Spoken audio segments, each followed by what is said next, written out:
स्वागत है आपका दिव्य हिमाचल टीवी में। मैं हूं दीक्षा शर्मा। शाम के 6 बज चुके हैं और प्रदेश की तमाम खबरों के साथ हम आपके समक्ष आ चुके हैं। कई लेटेस्ट अपडेट्स आज इस बुलेटिन में हम आपके साथ साझा करने वाले हैं। विशेष तौर से देखिए, बड़ा प्रशासनिक फेरबदल क्योंकि होने जा रहा है। 2 दिन में ये ट्रांसफर ऑर्डर्स जारी हो जाएंगे। ठीक चुनावों से पहले ये किन अधिकारियों की ट्रांसफर की जाएगी, इससे संबंधित बारीकी से हम आपको अपडेट देने वाले हैं, क्योंकि मुख्यमंत्री की अध्यक्षता में भी इस बारे में बैठक हो चुकी है और मुख्य सचिव भी कार्मिक विभाग के अधिकारियों के साथ इस बारे में बैठक कर चुके हैं। तो जानकारी ये हम आपके लिए लेकर आए हैं। विधायक निधि की लड़ाई काफी ज्यादा बढ़ गई है। एक और नेता प्रतिपक्ष जयराम ठाकुर की ओर से दावा यह किया जा रहा है कि विधायक निधि की आखिरी किस्त अभी तक नहीं मिली है। दूसरी ओर सीएम सुक्खू की ओर से ये आरोप लगाया जा रहा है कि आखिरकार नेता प्रतिपक्ष को इस फंड की इतनी ज्यादा जल्दबाजी क्यों है, वो बेताब क्यों हो गए हैं। तो तरह तरह की बयानबाजियां आज एक तरह से सामने आई है, लेकिन सवाल बड़ा ये है कि ये जो आखिरी किस्त 50 लाख रुपए की रह रही है, ये कब तक विधायकों को जारी कर दी जाएगी, इस पर भी क्योंकि मुख्यमंत्री ने स्पष्टीकरण दे दिया है। मुख्यमंत्री सुखविंदर सिंह सुक्खू ने आज 2 से 3 बड़े ऐलान किए हैं। गगरेट विधानसभा क्षेत्र ये गए थे, सरकार गांव के द्वार, क्योंकि कार्यक्रम शुरू किया गया है कांग्रेस सरकार की ओर से। तो बिल्कुल हर विधानसभा क्षेत्र में अब कांग्रेस के नेता पहुंच रहे हैं। बात चाहे मुख्यमंत्री की करे या अन्य मंत्रियों की करे, सभी की ड्यूटीज लगाई गई हैं। ऐसे में मुख्यमंत्री ने आज क्या खास अनाउंसमेंट्स की हैं गगरेट विधानसभा क्षेत्र के लोगों के लिए, ये भी अपडेट हम आप तक पहुंचाने वाले हैं। और शास्त्री भर्ती और एसएमसी पॉलिसी का मामला अभी कहां पहुंचा है। देखिए, शास्त्री अभ्यर्थी आज सड़कों पर उतरे थे और एसएमसी शिक्षक भी सड़कों पर उतरे हैं, क्योंकि दोनों ही की डिमांड्स पर कोई गौर नहीं किया जा रहा है। बजट सेशन अभी 14 फरवरी से शुरू होना है, लेकिन उससे पहले ही माहौल काफी ज्यादा गर्मा गया है। कई तरह के वर्ग हैं जो सड़कों पर उतर गए हैं और कुछ ने चेतावनी दे दी है कि ये बजट सेशन में विधानसभा का घेराव करने के लिए पहुंचने वाले हैं। परिस्थितियां कुछ ऐसी बन गई हैं कि अब मजबूरन सरकार के शुरुआती दौर में ही इन्हें यहां पर आना पड़ रहा है घेराव करने के लिए, क्योंकि बहुत सारे वर्ग खुद को लेकर ठगासा महसूस कर रहे हैं। जानकारी बिल्कुल बारीकी से इन वर्गों से संबंधित भी हम आपको देने वाले हैं, लेकिन शुरुआत मौसम से करना चाहेंगे, क्योंकि हिमाचल प्रदेश में अभी 28 जनवरी तक मौसम बिल्कुल खराब रहने वाला है। हालांकि आज भी बारिश और बर्फबारी को लेकर आसार जताए गए थे, लेकिन हिमपात नहीं हुआ है। पिछले कल की जानकारी दें तो कुछ एक क्षेत्रों में हल्की बर्फबारी हुई थी। शिमला में अभी भी बारिश और बर्फबारी को लेकर इंतजार ही है, और अगर हालात ऐसे ही रहते हैं तो भयंकर सूखा पड़ने के आसार फिर होंगे, और भयंकर सूखा पड़ने से बहुत सारी चीजें प्रभावित हो जाएंगी। पेयजल स्कीम्स पूरी तरह से ठप पड़ जाएंगी, फसलें प्रभावित होंगी, और किसान बागवान विशेष तौर से यहां पर इंतजार कर रहे हैं कि कब बारिश होगी या बर्फबारी होगी, ताकि उनकी फसलें अब बच सके। होटलियर्स भी परेशान हैं, क्योंकि पर्यटक हिमाचल प्रदेश का रुख नहीं कर रहे हैं। इस सीजन में बर्फबारी देखने की चाह से पर्यटक आते थे, लेकिन जब स्नोफॉल ही नहीं हो रहा है और बर्फबारी बहुत दूर की बात हो गई है, अब तो यहां पर बारिश भी नहीं हो रही है। बहुत ही हल्की बूंदाबांदी पिछले 3 महीने में हुई है, अदरवाइज बहुत सारे क्षेत्रों में सूखा पड़ा है। अब यहां मौसम विज्ञान केंद्र की ओर से हर बार प्रेडिक्शन जरूर की जाती है, लेकिन सच साबित होती हुई नजर नहीं आ रही है। ये मौसम से संबंधित अपडेट हम आपके लिए लेकर आए थे। अगली बात स्कूलों से जुड़ी करना चाहेंगे, क्योंकि राज्य के सरकारी स्कूलों में एक विषय को लेकर सिलेबस में बदलाव किया जाएगा। डिजास्टर मैनेजमेंट को लेकर देखिए एक विषय शुरू किया गया था, ताकि प्राकृतिक आपदा से कैसे निपटना है इस बात की जानकारी सरकारी स्कूल छात्रों को भी हो सके, लेकिन इसमें बदलाव किया जा रहा है सरकार की ओर से, और इसे लेकर 7 सदस्यीय कमेटी का गठन भी कर लिया गया है। 6 माह के भीतर ये कमेटी अपनी रिपोर्ट सौंपेगी कि अभी इस विषय के सिलेबस में अभी क्या क्या कमियां चल रही है, जिन्हें पूरा किया जाएगा। दावा दरअसल यहां पर यह किया जा रहा है सरकार के कुछ अधिकारियों की ओर से कि जो ये विषय पढ़ाया जा रहा है, इसमें बारीकी से उन सभी पॉइंट्स के बारे में छात्रों को जानकारी नहीं दी जा रही है कि कैसे डिजास्टर से निपटना है। जब प्राकृतिक आपदा आएगी तो कैसे वो खुद को और अपने घर वालों को सेफ रख सकते हैं, उन्हें सबसे पहले क्या करना होगा। तो यही जानकारी अब कुछ एक इसमें ऐड की जाएंगी, और उसके बाद नए शैक्षणिक सत्र में एक बदलाव हमें इस विषय में भी देखने के लिए मिलने वाला है। हालांकि 6 माह के भीतर ये रिपोर्ट सबमिट की जाएगी कमेटी की ओर से, और जैसा कि हमने कहा 7 सदस्यीय कमेटी का गठन किया गया है। इसमें राजस्व विभाग के डिजास्टर मैनेजमेंट सेल के स्पेशल सेक्रेटरी कम डायरेक्टर को चेयरमैन बनाया गया है। एसएमसी पॉलिसी पर अब आना चाहेंगे। एसएमसी सड़कों पर उतर गए हैं और चेतावनी इनकी ओर से ये दी जा रही है कि ये क्रमिक अनशन पर अब बैठ गए हैं। जब तक पॉलिसी नहीं बनेगी ये उपायुक्त कार्यालय के बाहर से नहीं उठने वाले हैं। देखिए, अभी कड़ाके की ठंड पड़ रही है, भले ही बर्फबारी और बारिश नहीं है, लेकिन उसके बावजूद भी कोहरा जरूर पड़ रहा है हिमाचल प्रदेश के हर क्षेत्र में। और अब ये उपायुक्त कार्यालय के बाहर क्रमिक अनशन पर बैठ गए हैं। महिलाएं भी इनके साथ आई हैं समर्थन पर, क्योंकि 2500 के करीब इनकी संख्या है और अभी तक पॉलिसी इनके लिए नहीं बन पाई। कैबिनेट सब कमेटी का गठन ठीक 7 से 8 महीने पहले कर दिया गया था। दिसंबर तक की अवधि कैबिनेट सब कमेटी ने मांगी थी पॉलिसी का प्रारूप तैयार करने के लिए, जो अभी तक नहीं बन पाया है। जनवरी माह भी नए साल का अब तो एक तरह से बीत चुका है। शिकायत एसएमसी की ओर से ये की जा रही है कि जब उर्दू और पंजाबी या तकनीकी शिक्षा वाले शिक्षकों को 6 साल बाद नियमित कर दिया गया तो इनकी क्यों अनदेखी हो रही है। इन पर भी विचार किया जाना चाहिए सरकार की ओर से। ये भी तो रेगुलर पॉलिसी की ही मांग कर रहे हैं, तो अभी तक आश्वासन देने के बाद भी पॉलिसी का प्रारूप क्यों तैयार नहीं हो पाया।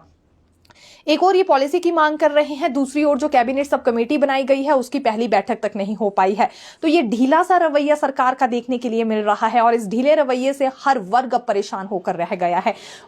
इन वर्गों की ओर से एक ही बात कही जाती है कि मुख्यमंत्री हर जगह स्टेटमेंट तो दे देते हैं, आश्वासन भी दे देते हैं, लेकिन उसके बाद होता कुछ नहीं है। तो अगर धरातल पर काम ही नहीं करना है तो क्यों फिर आश्वासन दिए जा रहे हैं, क्यों कई वर्गों में उम्मीदें जगाई जा रही हैं। यही आज एसएमसी की ओर से भी कहा गया और ऐसा ही कुछ अब शास्त्रीय अभ्यर्थी भी कहते हुए नजर आ रहे हैं।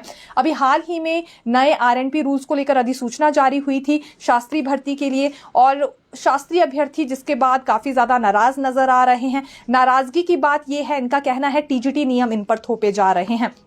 इन शास्त्रीय अभ्यर्थियों ने 5 साल की पढ़ाई की है, 35 विषयों पर इन्होंने अपनी स्टडी पूरी की। दूसरी ओर ऐसे अभ्यर्थी जिन्होंने महज 3 से 4 विषय ही पढ़े हैं, अब उन्हें यहाँ पर मौका दिया जा रहा है टीजीटी संस्कृत के तौर पर शास्त्रीय पदों पर तैनाती के लिए। तो इस बात से इन्होंने साफ तौर से इनकार कर दिया है, ये बर्दाश्त नहीं करेंगे। शास्त्रीय अभ्यर्थियों को ही इसमें मौका दिया जाना चाहिए। 35 विषय पढ़कर ये यहाँ तक पहुंचे हैं, 5 साल की इन्होंने पढ़ाई की है। अब इनकी डिग्री को वैलिड भी नहीं माना जा रहा है। और दूसरी बड़ी बात इन्होंने ये कही है कि इसमें बीएड वालों को मौका दिया जा रहा है, साथ ही साथ बीए एमए संस्कृत वालों को मौका दिया जा रहा है। ये उचित नहीं है। पुराने आरएनपी रूल्स के हिसाब से ही भर्ती होनी चाहिए। एनसीटीई की गाइडलाइंस को लेकर भी 2 से 3 बड़ी बातें इन्होंने कही है। हालांकि देखिए, एक चीज ये भी सामने आई है कि जो इसमें अध्यापक पात्रता परीक्षा होती है उसमें जो कुछ एक नई चीजें ऐड की गई है उसे भी तुरंत प्रभाव से निरस्त किया जाए, ये मांग इन्होंने रखी है। जो शास्त्रीय अध्यापक पात्रता परीक्षा टेट में नए नियम हैं, अगर वो जल्दी निरस्त नहीं किए जाते हैं तो ये भी फिर विधानसभा का घेराव करने के लिए पहुंचने वाले हैं बजट सेशन के दौरान, क्योंकि इसमें बीए एमए और संस्कृत वालों को शास्त्रीय पद के लिए पात्रता सीधे तौर पर प्रदान की जा रही है और ऐसे में शास्त्रीय अभ्यर्थियों की फिर अनदेखी हो रही है। हालांकि काफी ज्यादा उग्र रूप आज इनका नजर आया है। एक तरह से आक्रोश रैली इन्होंने निकाली थी। अभी ये किसी तरह के क्रमिक अनशन पर नहीं बैठ रहे हैं, लेकिन हालात अगर ऐसे ही रहे तो आने वाले समय में इन्हें भी क्रमिक अनशन पर बैठना पड़ेगा। नाराजगी इनकी ये है कि ना तो कमीशन वाइज भर्तियों का सिलसिला शुरू हो रहा है, ना बैच वाइज भर्तियों का सिलसिला शुरू हो रहा है और उस सब के बीच अब यहां नए आरएनपी नियम इन पर थोप दिए गए। जबरदस्ती टीजीटी नियमों को इन पर थोपा जा रहा है। मुख्यमंत्री सुक्खू क्योंकि जिला ऊना के गगरेट विधानसभा क्षेत्र में गए थे और सबसे अच्छी बात ये हुई है कि राजकीय वरिष्ठ माध्यमिक पाठशाला मरवाड़ी का इन्होंने अचानक दौरा किया। मुख्यमंत्री कक्षाओं में भी गए, विद्यार्थियों से भी इन्होंने मुलाकात की और इन्होंने पाया कि जो स्कूल भवन है वहां मरम्मत की आवश्यकता है, इसलिए लोक निर्माण विभाग को निर्देश जारी कर दिए गए हैं उस स्कूल भवन की मरम्मत करवाने के लिए, ताकि वातावरण वहां का अच्छा बनाया जा सके बच्चों की पढ़ाई के लिए। दूसरी सबसे अच्छी बात यह थी कि 3 बातों की जानकारी इन्होंने विद्यार्थियों को दी है कि क्या क्या बदलाव अब नए शैक्षणिक सत्र से होने जा रहे हैं। हालांकि पहली बात इन्होंने डे बोर्डिंग स्कूल्स को लेकर कही। दूसरी जानकारी इन्होंने ये बताई कि अब सभी सरकारी स्कूलों को इंग्लिश मीडियम बनाया जा रहा है। प्राइवेट स्कूल के छात्रों की तरह सरकारी स्कूल के छात्र भी अब फराटेदार इंग्लिश बोल पाएंगे। और तीसरी बात स्मार्ट यूनिफॉर्म को लेकर इन्होंने कही कि आजादी एक तरह से अब सरकारी स्कूलों को भी दे दी गई है कि वो स्मार्ट यूनिफॉर्म चुन सकते हैं। सबसे ज्यादा कॉम्प्लेक्शन क्योंकि इसी चीज को लेकर देखिए फील किया जाता था छात्रों में। सरकारी स्कूल के छात्रों को लगता था कि वैसी यूनिफॉर्म उनके पास नहीं है जैसी प्राइवेट स्कूल के स्टूडेंट्स के पास होती है, लेकिन अब हूबहू वैसी यूनिफॉर्म ये भी पहन पाएंगे। स्कूल की इमारतें बड़ी होंगी, एक तरह से बिल्कुल परफेक्ट इंफ्रास्ट्रक्चर इन्हें सरकार की ओर से प्रदान किया जाएगा, जिसके बाद कोई भी कमी अब सरकारी स्कूल के छात्रों को भी नहीं रहने वाली है। ये बात सुनकर विद्यार्थी वहां पर भी काफी ज्यादा उत्सुक हो गए थे और मुख्यमंत्री सुक्खू के साथ उन्होंने सेल्फियां भी ली।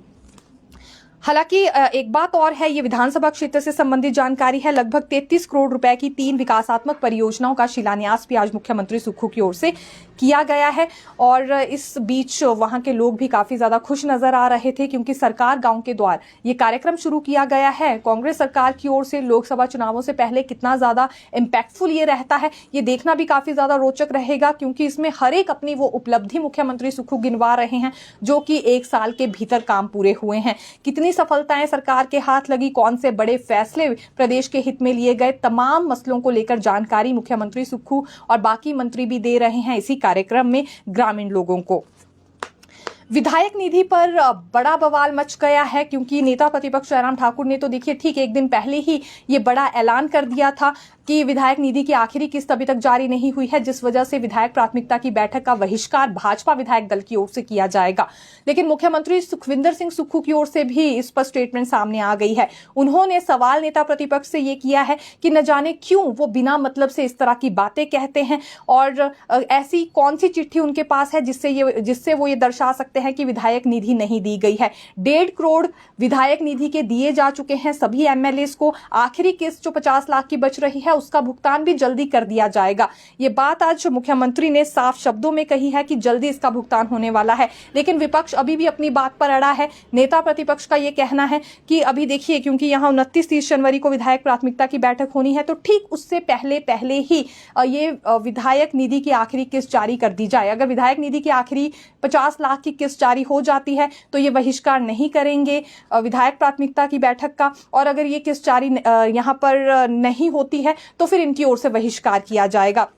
मुख्यमंत्री सुक्खू की ओर से आज ये भी कहा गया नेता प्रतिपक्ष को कि वो ऐसी फालतू की बातों पर राजनीति ना करें। राज्य सचिवालय की एक फाइल के पीछे नेता प्रतिपक्ष जयराम ठाकुर घूम रहे हैं। कहाँ तो उन्हें मदद के लिए हाथ बढ़ाना चाहिए था हिमाचल सरकार का कि वो केंद्र सरकार से बजट लाते, लेकिन केंद्र सरकार से ना तो कोई बजट उन्होंने मांगा और जो बजट आ भी रहा है उसमें भी अडंगा विपक्षियों की ओर से फंसाया जा रहा है। और इस बीच अब नया ढोंग ये विधायक निधि को लेकर रच रहे हैं, एक तरह से सुर्खियां बनाने का केवल प्रयास कर रहे हैं। अदरवाइज आखिरी किस्त बच गई है और वो भी जल्दी सरकार की ओर से दे दी जाएगी सभी एमएलएस को। ये साफ शब्दों में आज मुख्यमंत्री ने कह दिया है। लेकिन उसके बाद फिर नेता प्रतिपक्ष जयराम ठाकुर की स्टेटमेंट सामने आई, जिसमें उनका ये कहना था कि जब वीरभद्र सिंह मुख्यमंत्री हुआ करते थे तो सुखविंदर सिंह सुक्खू उस वक्त विपक्ष जैसा व्यवहार करते थे और सभी एमएलएस के लिए आवाज भी उठाते थे। लेकिन आज वो समय आया है जब सुखविंदर सिंह सुक्खू खुद मुख्यमंत्री बन गए हैं, लेकिन बाकी विधायकों के अधिकार छीन रहे हैं। ये तो विपक्ष ने ही दबाव बनाया है वर्तमान सरकार पर, इसीलिए अब आखिरी किस्त जारी हो जाएगी। नहीं तो मुख्यमंत्री सुक्खू तो इस किस्त को देने के मूड में ही नहीं थे और सभी विधायकों को अपने अपने विधानसभा क्षेत्र में काम करवाने में काफी ज्यादा परेशानियां आ रही थी, क्योंकि जब विधायक निधि की किस्त रुक जाती है तो उनके पास भी बजट नहीं रहता है अपने विधानसभा क्षेत्रों में कार्य करवाने का। तो ये कुछ इस तरह के बयान हैं, ये आरोप प्रत्यारोप आज दोनों पक्षों की ओर से एक दूसरे पर लगाए गए हैं। और अभी देखिए बजट सेशन आने वाला है जो कि काफी हंगामेदार रहेगा, क्योंकि ठीक 15 से 20 दिन पहले ही इस तरह की हलचल यहां पर मच गई है। मुख्यमंत्री की ओर से आज एक और बात कही गई है, जिसमें उन्होंने दावा यह किया है कि केंद्र सरकार के पास 10,000 करोड़ का क्लेम भेजा गया है। अभी प्रदेश में प्राकृतिक आपदा आई थी और प्राकृतिक आपदा में ये बड़ा नुकसान हुआ था, लेकिन एक भी रुपए अभी तक केंद्र सरकार से हिमाचल सरकार को नहीं मिला है। और बीच में अडंगा यहाँ भाजपा की ओर से फंसाया जा रहा है, यानी कि जो प्रदेश में भाजपा के नेता हैं ये इस काम को होने नहीं दे रहे हैं और बेतुकी बातों पर राजनीति कर रहे हैं। ये भी बात आज उन्होंने कही है।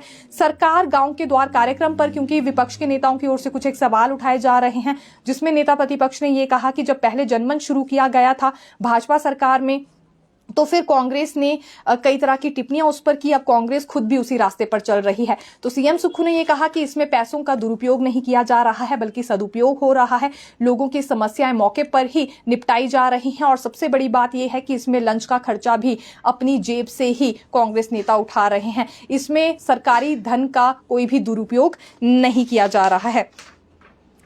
क्योंकि हिमाचल प्रदेश चिकित्सा अधिकारी संघ की ओर से बड़ा प्रदर्शन किया गया है। हाथ में काले बिल्ले लगाकर ये विरोध जता रहे हैं। हालांकि सेवाएं जारी है, लेकिन विरोध भी इनकी ओर से जारी रखा गया है। तो इस बीच नया आरोप अब स्वास्थ्य विभाग के अधिकारियों पर मेडिकल एसोसिएशन की ओर से लगाया गया है। इनका ये कहना है कि अब उन डॉक्टर्स की एसीआर खोजने में स्वास्थ्य विभाग के अधिकारी लगे हुए हैं जो सेवानिवृत्त हो गए हैं, और कुछ तो ऐसे हैं जो कि स्वर्ग भी सिधार गए हैं। अब मौजूदा समय में जो डॉक्टर सेवाएं दे रहे हैं उन पर कोई भी जांच नहीं हो रही है, ना उनकी एसीआर रिपोर्ट खोजी जा रही है। लेकिन अब जो डॉक्टर सेवाएं ही नहीं दे रहे हैं उनकी एसीआर के पीछे स्वास्थ्य विभाग के अधिकारी पड़े हैं, जिस वजह से समय नष्ट हो रहा है और इनकी प्रमोशंस नहीं हो पा रही है। सबसे कम पद प्रमोशन के लिए डॉक्टर्स के पास होते हैं, लेकिन उसके बावजूद भी 50% पद अभी खाली रह रहे हैं, क्योंकि ये स्वास्थ्य विभाग का ढीला रवैया है। और अगर हालात ऐसे ही रहते हैं तो जल्दी ये भी फिर सड़कों पर उतरेंगे, अपनी सेवाएं नहीं देंगे। हालांकि कुछ दिन पहले ही मुख्यमंत्री सुक्खू ने डॉक्टर एसोसिएशन को यह नसीहत दी थी कि नौकरी ज्यादा जरूरी है या बाकी की चीजें ज्यादा जरूरी है। 1200 से ज्यादा युवा एमबीबीएस करके घरों पर बैठे हैं और उन्हें भी सरकार प्राथमिकता के तौर पर नौकरियां देना चाहती है। तो यदि ये अपनी सेवाएं ढंग से देंगे तो इनकी मांगों पर गौर होगा, और अगर ऐसे विरोध प्रदर्शन वाले रास्ते चुनेंगे तो इनके लिए ही नुकसानदायक है। इस तरह का संकेत मुख्यमंत्री की ओर से दिया गया था। अब उसके बाद भी विरोध प्रदर्शन जारी है। काले बिल्ले बांधकर ये प्रदर्शन अपना दिखा रहे हैं। लेकिन इस बीच नया आरोप इन्होंने ये लगा दिया है कि मौजूदा समय में सेवाएं देने वाले डॉक्टर्स पर कोई गौर नहीं किया जा रहा है, उनकी प्रमोशंस पेंडिंग रह रही है, क्योंकि जो डॉक्टर्स अब सेवाएं नहीं दे रहे हैं या इस दुनिया में भी नहीं है, उनकी एसीआर खोजने का काम स्वास्थ्य विभाग के अधिकारी कर रहे हैं। आरोप बड़ा है, और किस आधार पर यह आरोप इनकी ओर से लगाया गया है, बिल्कुल ये जानने का प्रयास भी हम जल्दी करेंगे। डॉक्टर एसोसिएशन से इस मामले में हम एक लाइव बातचीत जल्दी करने वाले हैं। देखिए, सरकार ने लगभग 9 आईपीएस और एचपीएस अधिकारी बदले हैं। ये लिस्ट भी हम आज आपके लिए पूरी लेकर आए हैं, तो जानकारी आपको देना चाहेंगे। डीआईजी के पद पर प्रमोट होने के बाद तैनाती का इंतजार कर रहे आईपीएस अधिकारी मोहित चावला को प्रदेश सरकार ने डीआईजी साइबर क्राइम शिमला के पद पर तैनाती दे दी है। प्रदेश सरकार ने शनिवार को सिविल सर्विस बोर्ड की सिफारिशों पर 9 आईपीएस और एचपीएस अधिकारियों के तबादला व तैनाती आदेश जारी किए हैं, जिसमें आईपीएस अधिकारी इल्मा अफरोज को एसपी पुलिस जिला बद्दी लगाया गया है। इसके अलावा तैनाती का इंतजार कर रहे आईपीएस अधिकारी सचिन हिरेमत एस को एडीपीओ बड़सर जिला हमीरपुर लगाया गया है। वहीं तिरुम लाराजू एसटी वर्मा को एसडीपीओ रामपुर लगाया गया है। आईपीएस अधिकारी शिवानी महिला को अतिरिक्त पुलिस अधीक्षक चंबा और आईपीएस अधिकारी अदिति सिंह को एसडीपीओ पौंटा साहिब लगाया गया है। हालांकि कुछ और भी हमारे पास नाम हैं, लेकिन ये आप न्यूज़पेपर में बारीकी से पढ़ सकते हैं। लेकिन इतना जरूर कहना चाहेंगे कि लगभग 9 आईपीएस और एचपीएस अधिकारियों के यहाँ पर तबादले किए गए हैं। देखिए, हाल ही में एक मामला सामने आया था जहां एक युवक की मौत हुई थी, और ये हीरानगर में एक गाड़ी में शव मिला था। चिट्टे की ओवरडोज से इस व्यक्ति की मौत हुई थी। पहले जानकारी ये सामने आई, लेकिन अब इसके परिजन भी पुलिस थाने पहुंचे हैं मामला दर्ज करवाने के लिए, जिनकी ओर से आरोप ये लगाया जा रहा है कि इस युवक के साथ 2 और भी इसके दोस्त थे। ये दोस्त उसे अस्पताल उस वक्त पहुंचा सकते थे या उसके परिजनों को भी संपर्क साधा जा सकता था, लेकिन इसके दोनों दोस्तों ने ऐसा नहीं किया, बल्कि शिमला के एक सड़क किनारे इसका शव फेंक कर चले गए। तो इन दोनों युवकों पर भी कार्रवाई होनी चाहिए, और ये जांच होनी चाहिए कि चिट्टे का ओवरडोज क्या केवल इन्हीं के परिवार के बेटे ने लिया था, या फिर ये जो बाकी के 2 दोस्त उसके साथ थे ये भी चिट्टा लेते हैं, और कहां से इसकी सप्लाई आ रही है। मामला ये पूरी तरह से गर्मा गया है। पुलिस ने भी मामला दर्ज कर लिया है, और शिकायतकर्ता की ओर से ये कहा गया है कि 13 जनवरी को जितेंद्र नाम के एक युवक ने ये जानकारी दी कि जो इस व्यक्ति के यानी कि शिकायतकर्ता के भाई की मौत हुई है, तो ओवरडोज लेने के वक्त उसके साथ 2 मित्र और भी थे। दोनों मित्रों ने आखिरकार उसकी मदद क्यों नहीं की, उसके परिजनों को ये बात क्यों नहीं बताई, या उसे अस्पताल क्यों नहीं पहुंचाया, ये बड़े सवाल खड़े हो गए हैं। इसी वजह से अब इस मामले में नया मोड़ सामने आ सकता है, और ये जो बाकी के 2 मित्र साथ में थे इस युवक के, इनसे भी पूछताछ की जाएगी। देखिए, हाल ही में प्रधानमंत्री नरेंद्र मोदी पर एक टिप्पणी की गई है। ये कांग्रेस के एक पदाधिकारी की ओर से टिप्पणी की गई फेसबुक के जरिए, लेकिन भाजपा के कार्यकर्ता इसके बाद काफी ज्यादा उग्र हो गए हैं, और जो कार्यकर्ताओं में प्रदेश प्रवक्ता चेतन बरागटा है, इनकी ओर से भी पुलिस थाने में ये केस दर्ज करवाया गया है जुब्बल कोटखाई में, कि आखिरकार क्यों इस तरह की अभद्र टिप्पणी प्रधानमंत्री नरेंद्र मोदी के खिलाफ फेसबुक पर की गई। इस पर एक्शन होना चाहिए। ये भाजपा के कार्यकर्ता बिल्कुल भी बर्दाश्त नहीं करेंगे कि उनके वरिष्ठ नेता पर, और विशेष तौर से जो प्रधानमंत्री के पद पर हैं, उन पर इस तरह की टिप्पणी की गई हो। उनकी गरिमा को ठेस पहुंची है, इसलिए इस कांग्रेस नेता पर कार्रवाई होनी चाहिए, क्योंकि इससे पहले भी इस तरह की अभद्र टिप्पणियां इसने कई बार की है। स्थानीय नेता का आश्रय इसे मिल रहा है, इसीलिए ये कांग्रेस का पदाधिकारी बार बार इस तरह के शब्दों का इस्तेमाल करता है। ये भी चेतन बरागटा की ओर से कुछ आरोप लगाए गए हैं, ये भी मामला गर्मा गया है और यहां भी एक्शन लेने की तैयारी पुलिस की ओर से की जा रही है कांग्रेस के इस पदाधिकारी पर। देखिए, लोकसभा चुनाव से पहले हिमाचल बीजेपी में नए प्रभारी की नियुक्ति हुई है। उत्तर प्रदेश के मथुरा के रहने वाले पूर्व मंत्री श्रीकांत शर्मा को लोकसभा चुनाव के लिए प्रभारी लगाया गया है। उनके साथ संजय टंडन सह प्रभारी होंगे। हालांकि संजय टंडन पहले से ही सह प्रभारी है, लेकिन देखा जा सकता है कि प्रभारी जो यहां पर पद है उस पर नई नियुक्ति कर दी गई है।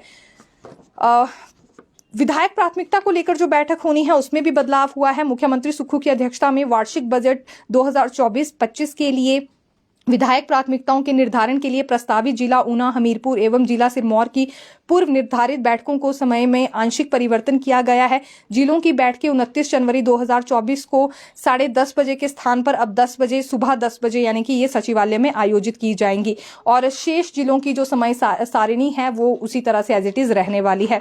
स्कूल एडमिशन पर अभी तक ऑर्डर नहीं हो पाया है। दरअसल सरकार की ओर से फैसला ये लिया गया है कि पहली कक्षा में 6 साल के बच्चे की एडमिशन ही अब हो पाएगी, लेकिन अभी इससे पहले जो कैबिनेट बैठक हुई थी उसमें 6 माह की छूट देने की बात हुई थी, जिस पर ऑर्डर अभी तक जारी नहीं हो पाया है। इसलिए अब शिक्षा मंत्री रोहित ठाकुर का इंतजार हो रहा है और जब वो दफ्तर आएंगे उसके बाद ही इस पर आदेश जारी होंगे, क्योंकि पहले उन्होंने खुद फाइल पढ़ने की बात कही है और फिर ये ऑर्डर्स जारी होंगे। कुछ अभिभावकों की ओर से क्योंकि ये कमेंट्स किए जा रहे थे कि ये ऑर्डर अभी तक जारी नहीं हुआ है जिसमें 6 माह की छूट देने की बात हुई हो 6 साल की उम्र में, तो ये तभी हो पाएगा जब शिक्षा मंत्री रोहित ठाकुर अपने कार्यालय जाएंगे।